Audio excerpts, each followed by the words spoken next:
ცუდად არ მინდა გამომივიდეს ოყრით. მე უხერხულება მაინც ამ თემაზე კითხვის დასმა და რაზეც ახლა ისაუბრეთ, რაღაცნაირი თემაა ჩვენთან, არ ვიცი რატო. ჩვენთან ალბათ თემსოფლების ესე იქნება, არ ვიცი, მაგრამ რთული არის იყო თავიდან ამის თქმა და მით უმეტეს ძალიან ცუდი შეფასებები დაისწამ ამოწერილი. აი ეს ზუსტად ამაშია საქმე, რა თქვენ რომ გეუხერხულებათ ამ კითხვის დასმა, სხვას რომ მეუხერხულება ამ კითხვაზე პასუხის გაცემა, ანუ ამიტომ იყო რაღაცნაირი ტაბუდადებული თემა და ამიტომ ერიდებოდა, თორე სინამდვილეში არაფერი საუხერხულო არ არის, ეს არის ჩვეულებრივი მოვლენა.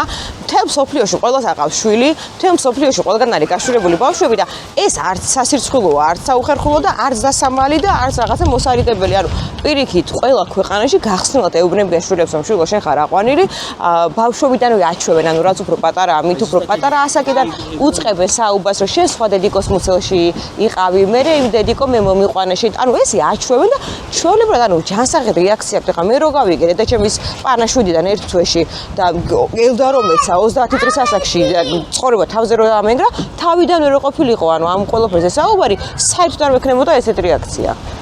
და შეფასებები, აი მინდა რა, ოჯახის შემარცხვენელი თავს იპიარებს ესეთი შეფასებები ხო? ანუ იცით როგორ შეფასებები წამოვიდა, რომ ხალხი წერდა კომენტარებში, რომ ამ ყველაფერს მე ვიგონებ, იმიტომ რომ თავი გავიპიარო.